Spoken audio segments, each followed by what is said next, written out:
Hey everybody, P.T.A. Turner, executive producer and host of your Break It Down show. Hey, today's episode features two doctor friends of mine who are a lot of fun to talk with. One is Dr. Lareesa Gapin and the other one is Dr. Lareesa, and they each focus on precision medicine. And what they do basically is they say, hey, instead of coming to me when you get sick, let's work on keeping you healthy longer. And let's talk specifically about your own health and how we should deal with Pete, specifically, what things do I need to take? How do I attune and detune my epigenetics? What peptide change do I need? All of these things go into these kind of things. Now, last week, Dr. Gapin was on the show, and he talked about his battle with COVID and how his access to peptides helped him whoop COVID pretty easily, ultimately. Now, granted, he still got sick and that kind of thing, but he had a much easier time because his body was prepped to deal with the crisis when it showed up. That's something that we can all appreciate and get ahead. We're all living longer.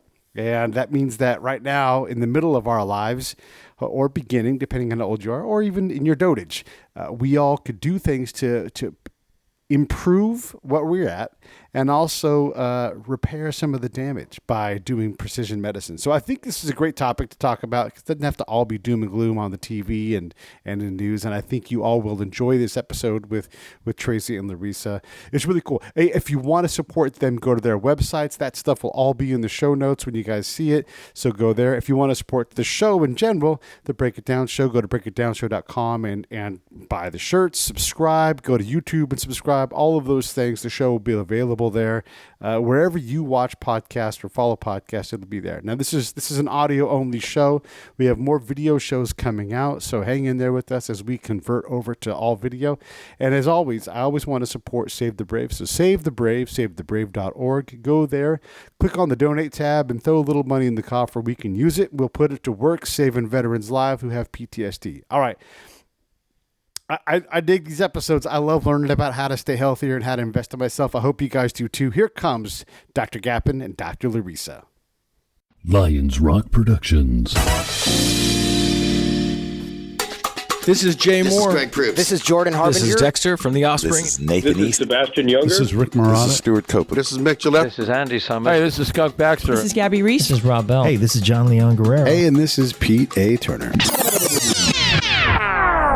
Hi, this is Dr. Lareesa. And this is Dr. Tracy Gapin, and you're listening to the Break It Down Show.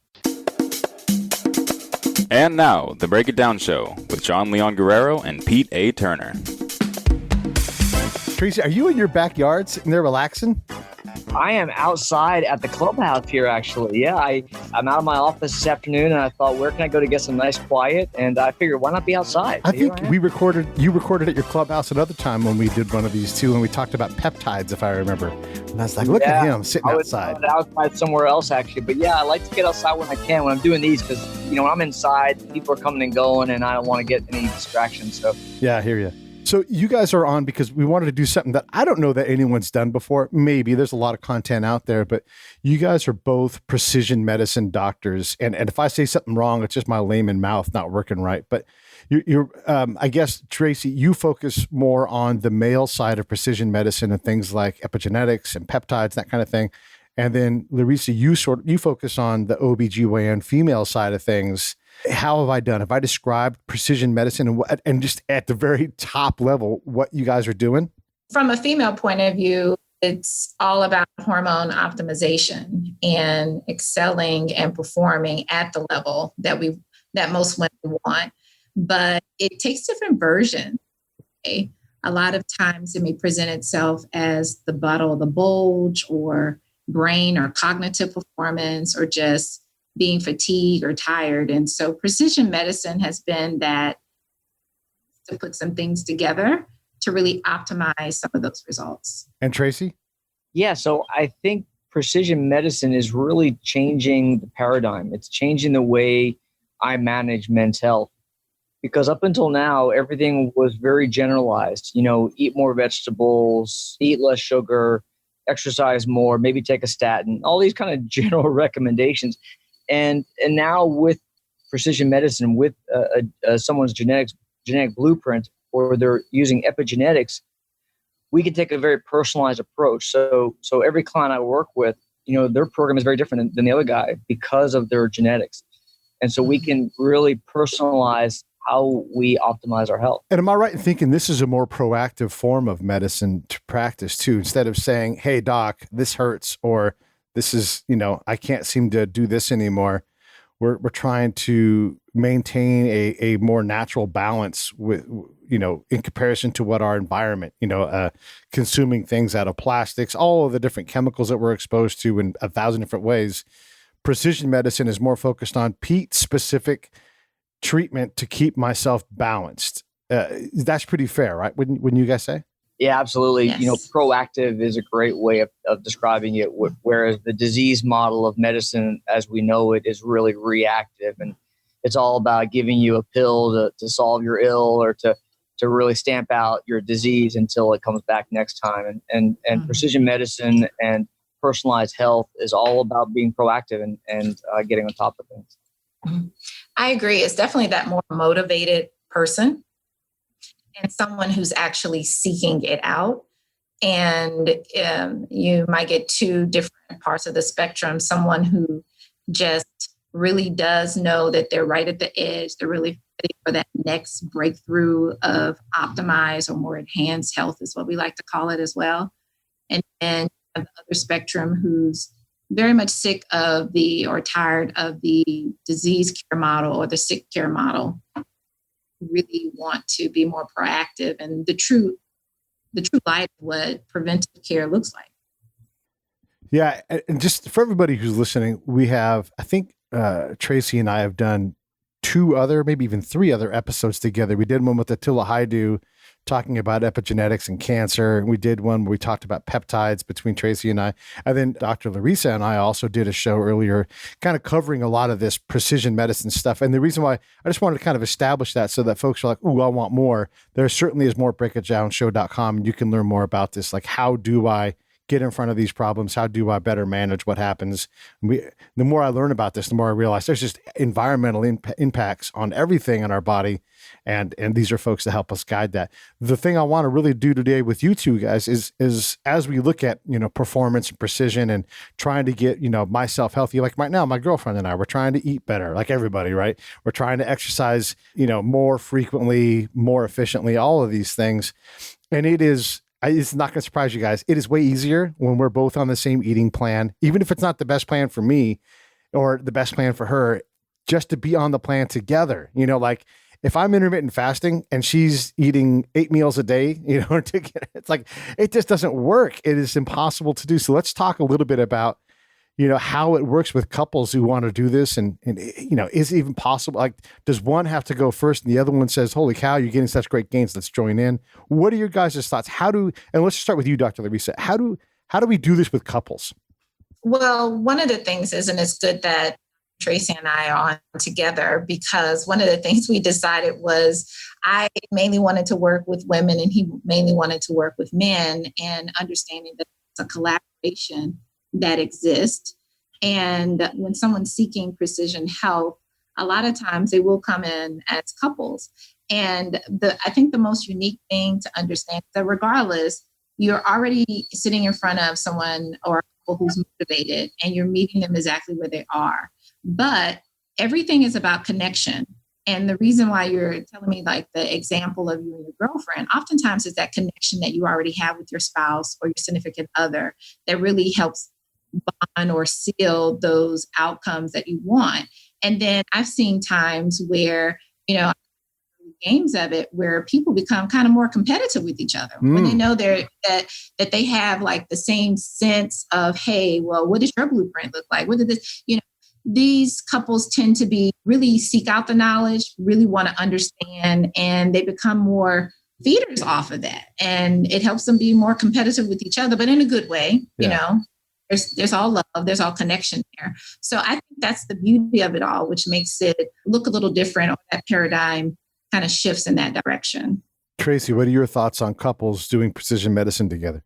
Yeah, it's really an important concept. I'm glad you brought it up, Pete, because I see so many men who are struggling with low energy, with weight gain. They're in this brain fog all day. They're tired. They're not sleeping well. They're stressed out.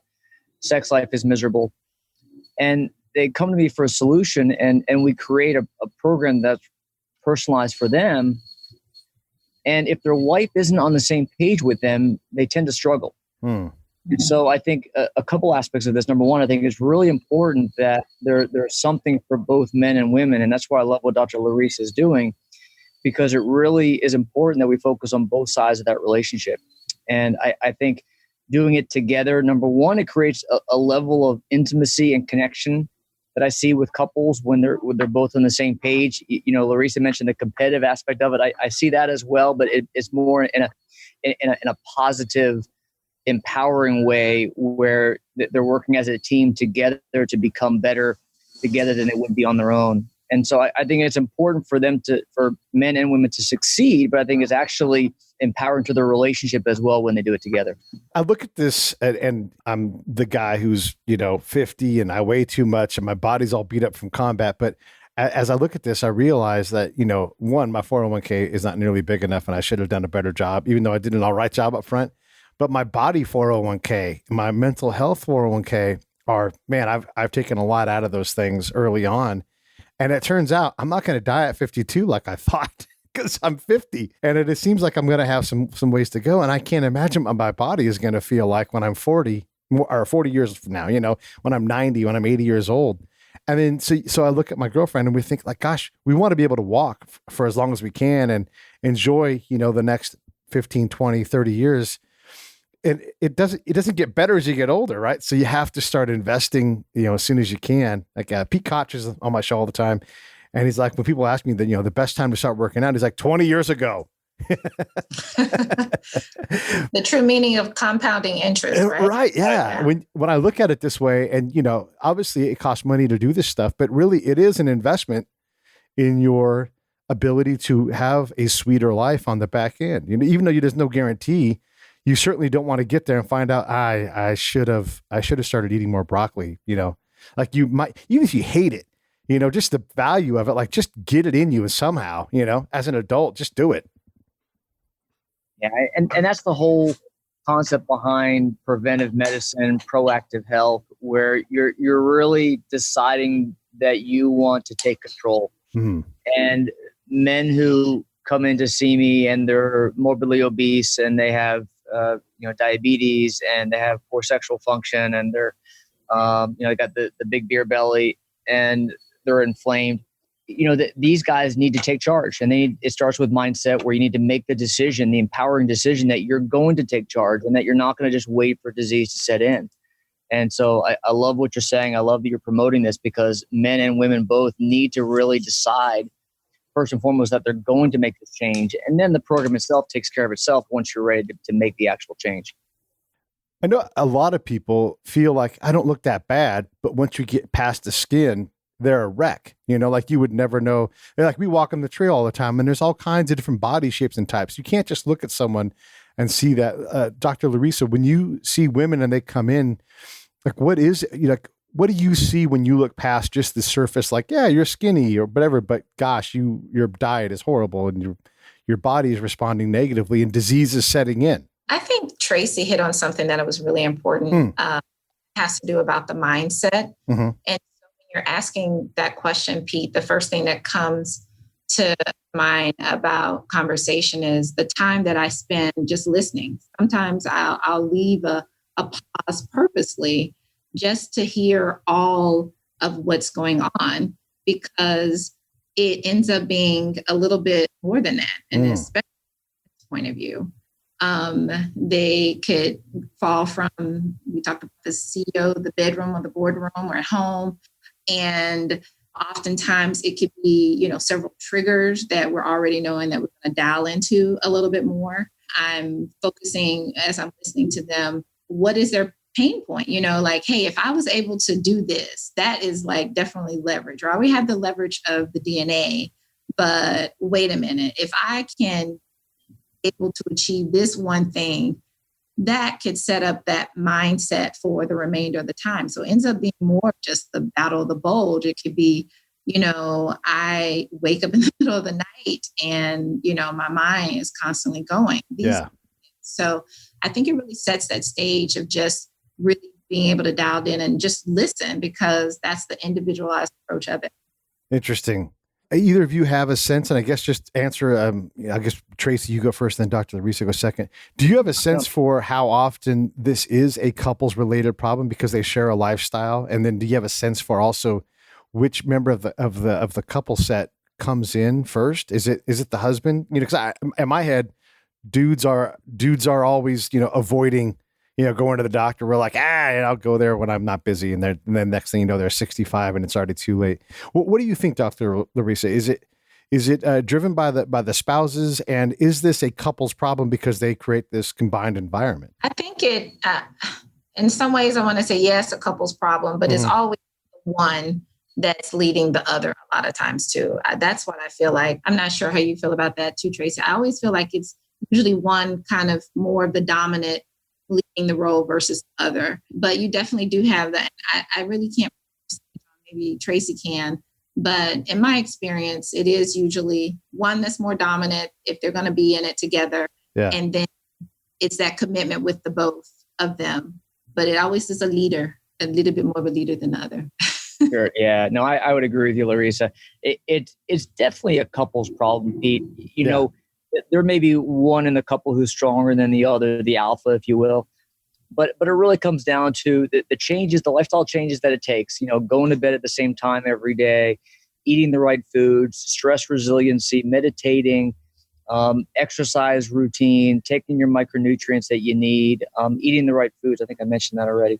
Living the right lifestyle, it's not something you can do very well on your own. It's really a team concept. And so I've seen this so many times where men are doing well in the beginning and then it's struggle because their wife's just not on board with them. Yeah. Wow. So is it because the wife is healthier and doesn't need to take as many extreme measures, or is she just not on board and she's just doing her own thing?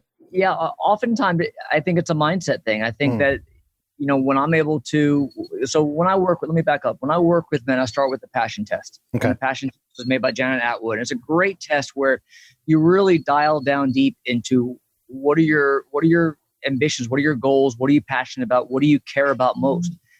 And I use that as a really critical piece of the program. So every day my clients are focusing on their why. And that's what keeps them driven. That's what keeps them motivated. Their partner, if their partner is not in the same mindset, if they're just going through life waiting for disease to happen and not really aware of that empowering piece of mindset, then it causes them to struggle. And again, if they're not on the same page, I think that's really a problem. So I love what Lareesa is doing for that reason, because I think we have to optimize both men and women. And, it takes two to tango, if you will. Mm-hmm. What do you think about that, Lareesa? I definitely agree with that as well. When it comes to it's always, to me, a dichotomy somewhere, whether it's the husband or the wife or a significant other. It does play a big part. And mindset is big. What he's mentioning is similar to what we call a health conscious scale or mindset scale. And one of the biggest things about setting in a precision health program is you're reminding people. I mean, sometimes if you don't have that guidance or that accountability partner, someone like your Dr. Lareesa's or your Dr. Tracy's, and then you're not quite sure if your spouse is, all the way in there as well. It's a form of accountability, because at some form of fashion, life does happen. You need somebody to basically, reroute you, remind you, this is where we started. This is the end. And we're getting there. And this is lifelong changes. I mean, the things that they learn through the program, this is kind of like their playbook, right? Right. So, yeah. That's their playbook, right? And it's how you want to live together as well as you can for as long as you can. You've got to do this. So since mindset seems to come first, how do you, as a doctor, okay, you're listening and I'm talking to you and I'm like, my girlfriend's not going to go along with this. How do you counsel or husband or whatever it is, not trying to make it gender specific, but, if the partner doesn't appear to be on board, how do you guide this person? I mean, is it obviously it's not essential that they do this with their partner, but it must be preferred that, that at least there's some buy-in, if not some active participation in the program. I don't think that the husband and the wife are, gender neutral, whatever you call it. I don't think it matters that they're both in the exact same program. I think what's important is to have the same basic elemental, fundamental foundations and concepts of how they're going to live their life. And there's a proactive way of doing it, and there's a passive reactive way. And the details, are maybe not so critical for that. But let's just look at sleep, for example. So we know that going to bed at the same time every night is really critical. We know that there are several aspects of sleep hygiene that can really affect the quality of your sleep. Well, if your spouse is watching TV until 2 a.m. when you're trying to go to bed at 10:30, and they're making noise, they're coming in, they're disrupting your sleep, and temperature of the room and the bedding and the lighting and all this is altered by your spouse, then that's a great example of how that has a huge effect on your health. And sleep has a tremendous effect on your hormones, on your energy, on cortisol, on your weight loss, on everything. So that's just a one small example of how lifestyle is so important, and that you don't have to be in the exact same page as your spouse in terms of what supplements you're taking and exactly what exercise routine you're doing. But I think there's certainly a fundamental aspect of this that needs to be shared, or else you're going to struggle. And I think it also goes back to that particular person who's seeking this kind of care, because that's someone that's also trying to control those environments, whether they have their spouse within a program or not. They're planning ahead, in that model of, reactionary. And that's the whole thing. This is a more motivated, proactive person. So they're able to change and modify their environments, or make sure that they're thinking ahead or having those discussions, because they really do want to optimize their health, and they want to optimize their hormones, because they have those key goals in mind of what they're trying to achieve, and whether their spouse has decided in a program or not. So there really are some baseline universal things like getting enough sleep. Okay, well, what does that mean? That means that we have to be in bed no later than 10. Like, well, I want to stay up and watch TV. So then you start to negotiate what that means, and hey, let's get new pillows and whatever it is, so that you guys can work the sleep program. How many different individual programs are there? I mean, obviously, okay, look, they hire you guys go through the profile and they start eating better and they start taking whatever supplements and all those things. But the things that you could just do right now at home, what are some of those things that a couple should focus on to start to invest in their long-term health and precision medicine that they can self-do? If I had to do, we'll go ahead and hit this DIY hacks or outside of a program, and some of the simple things. And we'll just go ahead and take sleep versus nutrition. So I end up with dealing with women or working with women that might have a total different clock system just because of work. Right. And sometimes it's more of optimizing, that one thing. So if you know that you have to get up at a certain time in the morning, this is what you need to do at night. This bedroom routine, shutting down all blue light within an hour of you resting. And then when you want to go to bed, I want you to quiet down your mind.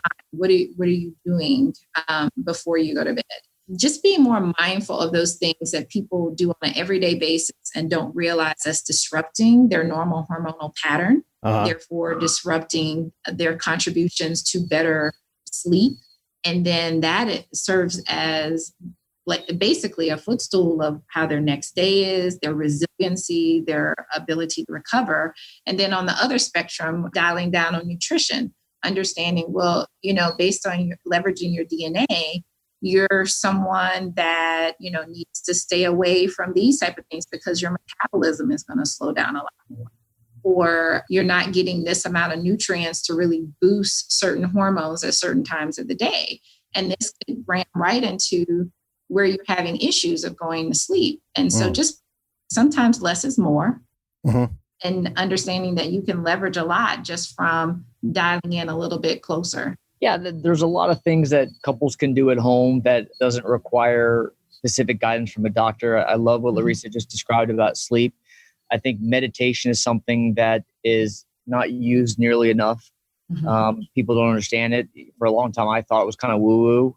Now I know that there's true science behind it. And, stress resilience has a massive impact on our health. Chronic stress elevates cortisol levels. Cortisol levels directly affect your thyroid, directly affects testosterone, directly affects your ability to burn fat and lose weight. It affects your ability to metabolize food properly and build muscle. So it has a massive impact on your health. And stress is something that's really overlooked by most men, and I believe women as well, or they think, yeah, I'm handling it just fine. So meditation is something that you can do with very little guidance. I think most people listening probably have this device called an iPhone or an Android. Mine is attached to my left hand at all times. Right. And there are several apps that you can use that can guide you through meditation as a starter. So I use one called Headspace, and Headspace is a wonderful way just to get introduced to meditation. If you've never done it before, you simply download it and you press play. And what it will do is it will guide you through meditation for relaxation, or for motivation, or for sleep, or for stress reduction, or whatever purpose you're using meditation for. As an example, as a real life application of how I use this, I have a very busy life, as you know, Pete. I have several businesses and a full-time medical practice, and a wife and kiddos at home, and it can get sometimes overwhelming. And so what I am sure to do is every morning I will meditate with the app. But most importantly, I find that at the end of my workday, when I'm on the way home, I'm stressed. I can sense it. I know that my mind is going, and I'm not going to be present and focused and engaged with my family when I walk through that door. So there's an elementary school down the street from where I live, and I pull in the parking lot, and I park and turn on my phone, turn on Headspace, and lay there, or sit there, I should say, with my eyes closed for about 10 minutes, either 5 or 10 minute meditation. And it's amazing how it can bring you down to a calm level that you don't even realize how stressed you are until you do it afterward. And afterwards, it feels so good, and you're centered, you're grounded, and I'm able to walk in that door at home, and my kiddos jump on me, and I'm present and engaged with them, and I'm able to enjoy that time because I've kind of separated myself mentally from the stresses of my life. Mm-hmm. So one small example of how you can use meditation on a daily basis that does not require precision. It doesn't require a doctor. Mm-hmm. It just requires your phone. Yeah. I would like to add to that. Sometimes it's just clearing the headspace. I thank you for your example, Tracy, because one of the things for me is trying to make sure my brain stays quiet and constantly thinking about one thing from another. And what I recognized in order for me to be more productive is not to feel that, oh my goodness, if I don't get this done. And a small tool of what I learned from some productivity gurus was purging. Really purging your brain, because your brain's going to keep going. And then using that before I do a meditation, because that was my problem. And learning that little trick, that DIY hack of, okay, how about put everything down that you feel like you got to do, the plan next to whatever, then go into your meditation. Because some people, it may be a little difficult to quiet their brain and separate it, but it's that functionality of knowing, okay, well, your brain thought you did something with it, but really you just planted it on paper. So, it's something to do or something that you will handle.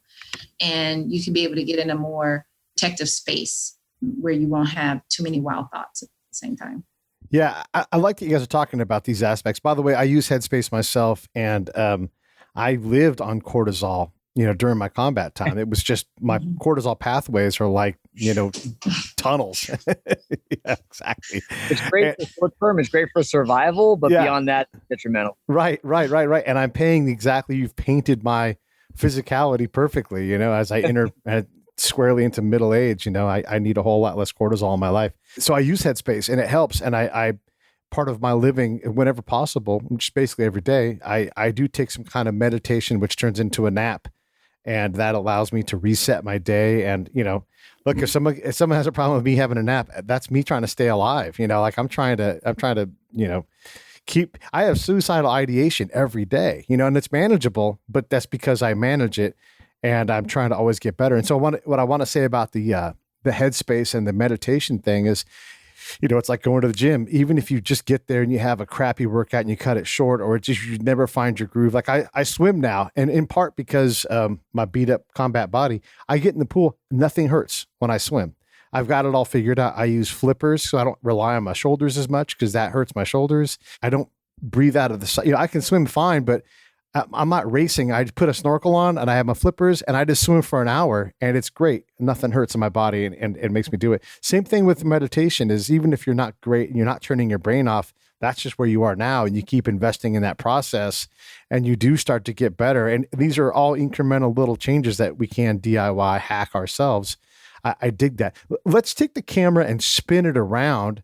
And I guess we'll go with you, Tracy, first. When you turn around and you look at like your partner, your spouse, and you say, hey, as we set up for the night at 8:30, I'm going to get up and I'm going to make us a tea, a relaxing tea or something like that. And so it can also, I think, be enriching to a couple's, just the act of caring for your couple and saying, let's make this sacrifice because this is more of what you need. And we're going to focus here and let me support you in these ways. Do you see some of this behavior from your patients where, and I guess in your case, the wife or the significant other says, yeah, I want this person invested because I want them around, and what kind of examples are there of that you've seen? The first thing I would recommend that men should not go to their wife and say, we need to do something because you have a big ass. That's dangerous for your health. You don't want to come out of that way. That's very different. Exactly.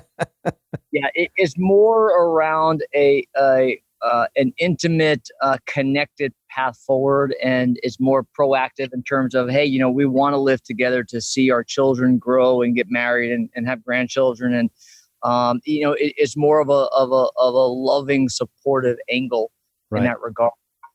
I find that in the men that I care for, most of their wives are very engaged in what we're doing, and they're involved in some sense or another, and that actually provides motivation for the men.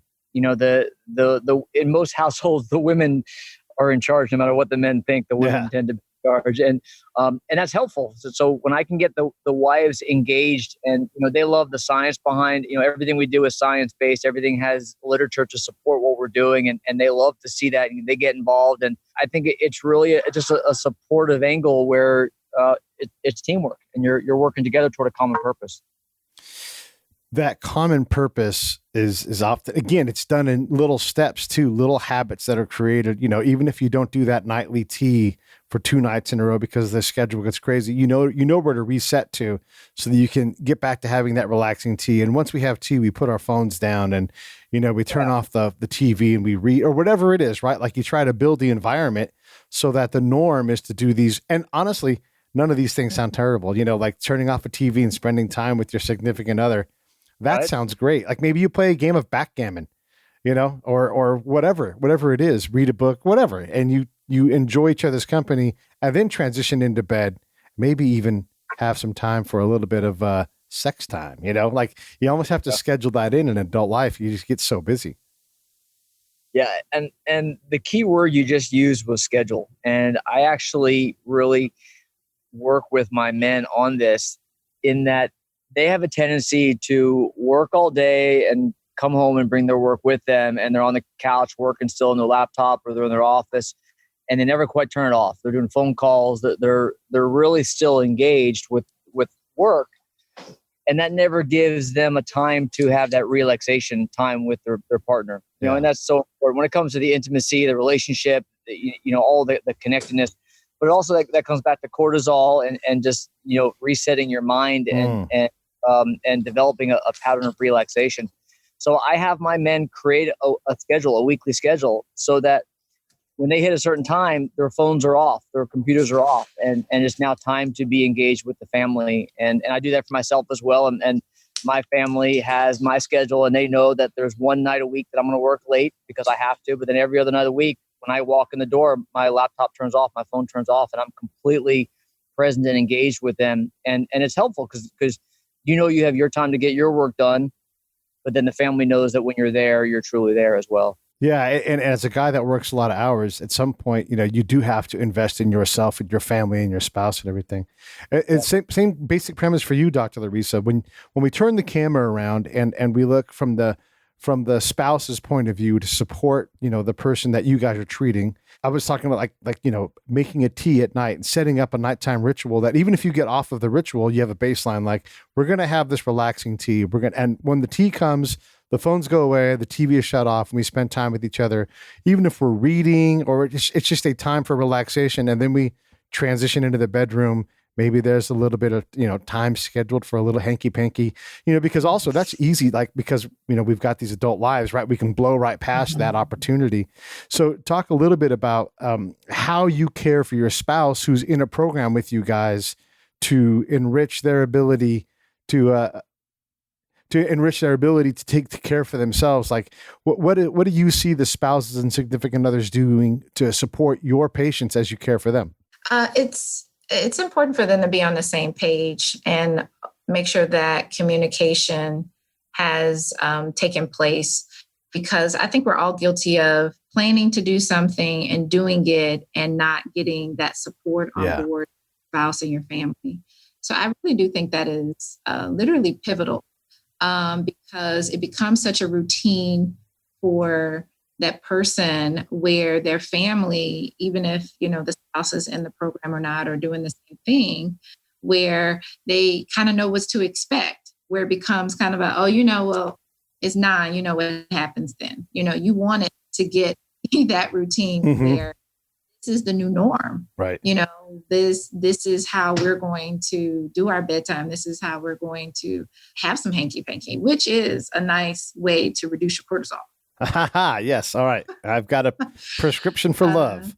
It's the right type of adrenaline you need to kind of put you in that relaxed mode. I mean, it's a good way to balance it at the end of the day. So hanky panky releases some good type of hormone. So anyway, so those are things that, having that open communication, making sure that that's been discussed and becomes a new norm, literally becomes a new norm for the couple.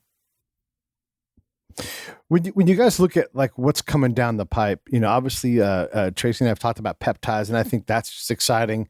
The epigenetics and attuning and detuning our DNA proclivities. What else is out there that people could look into to get a better sense of what precision medicine is and where the forefront is? Hey, this is Pete A. Turner from Lions Rock Productions. We create podcasts around here, and if you, your brand, or your company want to figure out how to do a podcast, just talk to me. I'll give you the advice on the right gear, the best plan, and show you how to take a podcast that makes sense for you, that's sustainable, that's scalable, and fun. Hit me up at pete@breakitdownshow.com. Let me help. I want to hear about it. What else is out there that people could look into to get a better sense of what precision medicine is and where the forefront is? Yeah, I think this is a very exciting time in precision medicine and age management medicine. We are learning all about the mechanisms of aging. And this is really new science that's coming out on an almost daily basis now, where we are understanding the physiology behind aging and the actual science behind what's happening to promote aging. And by understanding that, we were able to take massive leaps forward in how to prevent and actually reverse aging. Wow. I'll give you a couple of examples. One we've talked about, I think ad nauseum in all the podcasts we've done together, Pete, about hormone optimization and how testosterone is so critical. And it's not just testosterone; it's cortisol, it's thyroid, it's estrogen, it's melatonin, it's DHEA and growth hormone. All these hormones, this milieu of hormones, if you will, are so critical for aging. And we think that we used to think that aging caused low testosterone. Now we actually believe that low testosterone and hormonal imbalance in general may be an underlying cause of aging. And so fixing that is certainly the first step. We now know about a molecule called NAD. And NAD is a molecule that I learned about it way back in medical school in the Paleozoic era. And back then, the NAD molecule was really just considered to be another molecule, no big deal. Now we understand that it's actually probably one of the keys to longevity. And as we age, our NAD levels deplete. And so we're learning all about how to maximize our NAD levels. And animal studies have shown that by maximizing your NAD levels, you can actually promote longevity. And so a lot of exciting science coming out around NAD. We know about mitochondrial biogenesis and how mitochondria, which are the organelles or the little machines in your cells that produce energy, that they deteriorate as you age. And we know that by maximizing and optimizing your mitochondrial function, we can actually promote longevity as well. And science is showing in animal studies again that we can promote longevity simply by fixing mitochondrial function. We know about something called autophagy, which is how our cells take out the trash, if you will. It's the best way to think about it, how we clear out the cellular debris. And we know that autophagy is really a key to longevity as well. And so there are genes associated with that, and there are practice habits and lifestyle mechanisms that we can promote autophagy as well. So all the science is coming around the pipeline. I could talk for an hour about longevity. Well, it is what you do for a living. Yeah, the thing I wanted to ask you too is as we get to learn more about this, I mean, you talked about the powerhouse of the cell, right? This is 7th grade science that comes back, but we're learning more about like its role specifically and how it works. Does that mean that we're also learning more about endoplasmic reticulum, or the microtubules in the cytoskeleton, or is it and the Golgi bodies? Like, are these the areas that we're actually learning more about in mass, or is it really specific to the ribosome? Yeah, it's cellular aging, and you bring up a great point that we're learning all about this in a way that we never understood in the past. The mitochondria have its own set of DNA that we never knew before. We know that the mitochondria actually communicates with the nucleus of the cell, and the nucleus communicates with the mitochondria of the cell. And that cross communication and interaction is really critical. And so we're learning on an almost daily basis new aspects of cellular aging. And this field is just exploding before our very eyes. It's a lot of fun. What are you seeing, Dr. Lareesa, in terms of like the future that's coming out? We're talking about the cell, obviously, but you've got the OBGYN thing has obviously exploded too with what we know about that. Yeah, and I'm going to stay on the GYN side of it, of course, but with the OB side of it and how precision health and epigenetics, it's a matter of looking at it from the lens of preconception health. Mm-hmm. A lot of we look at, a woman gets pregnant. Oh, let me take prenatal vitamins. Prenatal vitamins. Honestly, that's something that they should have been taking all along. Something that is supplemented to enhance a pregnancy, to enhance implantation, to make sure that that nutritional milieu is right there waiting for the baby. And so on the OB side of things, I feel like the open door and the science is evolving for sure, but it's already kind of there. Mm-hmm. And it's more than just saying eat right during pregnancy. We're talking about transgenerational changes that can occur before pregnancy. You've totally enhanced the environment where a baby's going to be living in. And on the, the gynecologic side or the GYN side of things, women are all about anti-aging, right? And end of a couple of things. We're the biggest consumers in the anti-aging market. And this is $1 billion market, from fine lines, Pro-Feed to, skincare, all those things. We are definitely the consumers of it. And, but you're taking care of things on a very regenerative, very cellular level. You're going to have more long-standing effects. You're going to have more bang for your buck. You're going to have, that greater compounding interest because we're understanding so much on a cellular level of these anti-aging effects. And then, even exploring a little further and talking about cognitive enhancement, Alzheimer's is real, dementia is real. Some of those key things that can be done even now, and diving into some of these topics, the research is going to show, those percentages are going to decrease with time, with knowing that these environmental lifestyle things have started to take effect, or those modifications are done early enough where you can start reversing aging, literally. So there's a lot of people out there that don't have PhD in front of their name that are in this space as well. And this isn't to look down upon, autodidacts, that kind of thing. Like Suzanne Summers has been in the aging space for 50 plus years, right? Talking about living healthy and everything else. And her one piece of advice is like, if you do nothing else, just take a probiotic every day. And that's one thing that I wish I would have started earlier. And obviously she does 100 things, but that's kind of been her business. What's the difference between what someone who has spent their whole life kind of self-studying and developing a massive amount of information about the topic versus someone who's a PhD and specifically a medical doctor? Because glad I want to get my medical advice from a history teacher. But what do you guys bring that someone, even as well schooled as Suzanne Summers is, that they can't? Yeah, great question, Pete. There's a lot of nonsense out there, honestly. There's just a lot of just noise, and some of it's real, some of it's kind of just malarkey. I used that word today. Excellent. So I think that the key is to know that the information you're getting is based on solid science. And a lot of the quote biohackers out there, they're getting their information from just Dr. Google. I'm not saying you need to be an MD or PhD to know what you're talking about, but I think you need to take everything with a grain of salt, look at the underlying science behind it, and really understand it. There are a lot of observational studies. There's a lot of population-based studies that are used in a way that's not quite accurate. Results, studies, you can make a study almost say what you want to say, and you have to really understand the way studies are done to be sure that the information is really accurate. Just because there's correlation does not equal causation. Right. And that's the best way to put it. Just because two things are correlated doesn't mean that there's a causal effect there. Yeah. And that's where people tend to get into trouble. And there's also a value to causation, right? Are we talking a 1? Because that never happens. Or are we talking something closer to 0? So yeah, there's some causation here, but what do you even understand about it? I mean, yeah, you're right. Like, how is that study structured? Boy. Yeah. And I think the biggest difference between Suzanne Summers and a Dr. Lareesa or a Dr. Gapin or someone in that medical world is a platform.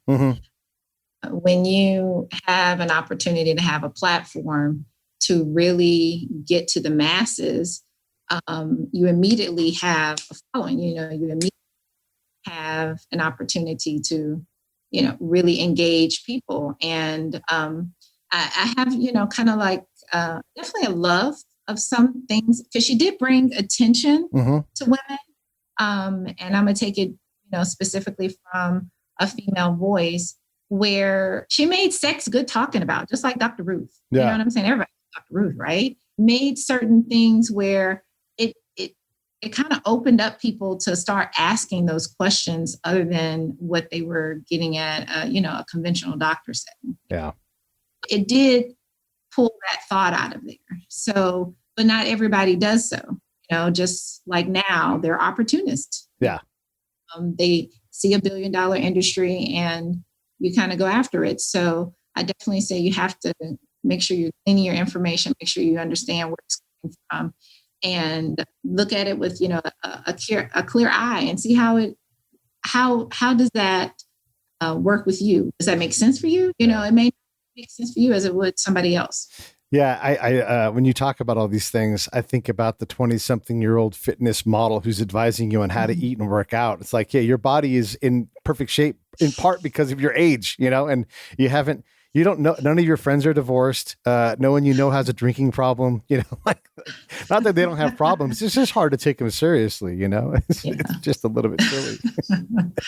That's true. And Dr. Ruth, by the way, yeah, she's fabulous. I saw her talking the other day, and she always has such great advice because it turns out she's good at this. And she's like, if you want to improve your sex life, why don't you take 5 minutes and give your loved one a hand job? It's like, you know what? Yeah, shit. We all have time. So you're not so busy. You can't take 5 minutes to do that. And it's not lewd because it's Dr. Ruth talking about this, but it's right. Like these little things that do enrich our lives as a couple, as an individual, the 5 minutes of meditation. And she's still living. She's still around in her 90s. So obviously, hey. Yeah. She's anti-aging proof, right? So. And whatever she's doing is working. And she's not the only 90-something-year-old sex therapist doctor out there. There are others of them. So we do have time for these things. I guess what I'll ask you guys in closing is each of you, like for someone who's trying to get the path built to where you all are at to really get professional guidance, what is your, I guess, Dr. Lareesa, you go first. What is your one thing you're going to ask ladies to do to build that bridge to you? Because it's easy to say, get up off the couch, come on my office, but really no shit. What's that one thing that they can do to start to build some energy towards getting into your office and really taking this seriously and getting after their long-term health? Pick up the phone. Okay. because I do offer a discovery call. Sometimes it's and during that call, I don't hardly talk. I'm pretty much just trying to listen to those trigger things, those things that some prompt words. Because sometimes that first step is just some guidance. Like, I'm not crazy, am I? I'm thinking about this the wrong way. There's something to, that first call that they have with me. And if it's just one thing, then okay, just take that first step. You never know. Yeah. Yeah. Tracy, what's yours? Yeah, we're simple creatures. we're pretty simple. We want burritos, beer, babes, boobs, right? Bumblebee. Yeah, I hear 7 words at least once a day, and it is just tell me what to do. Yeah, and just tell me what to do. 6 words. 6 words. I thought it was 7. Just tell me what to do. So guys are simple. They just want to be told what to do. And what they normally end up doing is just going to a tea clinic down the street. They think that just going and getting a tea shot, that's the answer. I'll just go get some testosterone every couple of weeks and I'll be fine. And so what I really want to emphasize to men is that that's all a lie. Anyone who's telling you it's all about testosterone, and anyone who's telling you that all you need is a testosterone shot, it's a big lie. It is so much more than that. And I see so many men in my office who come in, they've been on testosterone for a while, and they're like, hey, something's just not right. I feel like shit. I'm still not sleeping well. My stress is high. I don't know what to do. Just tell me what to do. And so I would implore you to look at it from the perspective of it's so much more than testosterone. It takes a systems-based approach, a whole body approach where we look at every aspect of your health, your nutrition, your sleep, your stress, your micronutrients, and we take it all from a personalized genetics-based perspective. And so check out my website, smartmenshealth.com. Give me a call. We're glad to help you out. And realize that it's so much more than just testosterone. Yeah. So basically you guys are saying the first step is get on the fucking phone. Call somebody. I see a shirt there. Get on the fucking phone. Yeah. A hat. Get on the fucking phone. That works. Yeah. Were you going to say something, Tracy? Okay. Yeah. I mean, this is great. And all of these things piled together. I mean, we have a lot of folks that talk about this. Just yesterday, I was in LA and we were doing a show with someone who's a nutritionist, and she's like, I've learned so many things, and she's a nutritionist, and I always like to bring up wheat germ as a reference, because that was a thing, raw eggs and wheat germ. That's how you take care of yourself. And it's comical, right? Like how not even close. You can't even buy wheat germ in any kind of regular store anymore, And not that wheat germ is bad, but that was like that was the tea shot of 1984, So different now. There's just no magic pill. There's always some magical pill around the corner. And the answer is you need to be smart about it. You need to be methodical. And it takes a whole body approach. And then let me just say this for your guys' benefit. Whatever it is that you guys charge for your services, obviously professional. You guys are doing a great job. But look at the cost of long-term healthcare, long-term insurance, healthcare insurance, and just invest in yourself, and it will be less money. And you will have a better long-term life. I'm not saying don't get insurance. I'm not saying, but if you look at this really like your mental and your body's, 401k, then start investing in it, and we can get things going in the right direction. That's what I'm trying to do. I'm trying to make sure there's as much as me getting across the finish line as possible, because it turns out I'm going to live a while still. So wait for the news flash. So. Yeah, wait for the news flash. Pete dies from coronavirus. But I appreciate you guys coming on and doing this with me. It was really fun. It was interesting to explore the whole topic, and I'm learning everything through you guys. And it's such an area that I have no knowledge in. I know about the parts of the cell, Tracy, right? I can say Golgi bodies and stuff like that, but just to understand how it all goes together, it's fascinating and inspires me to get up and go do some squats and eat better and all that kind of stuff. Awesome. There will be a quiz later.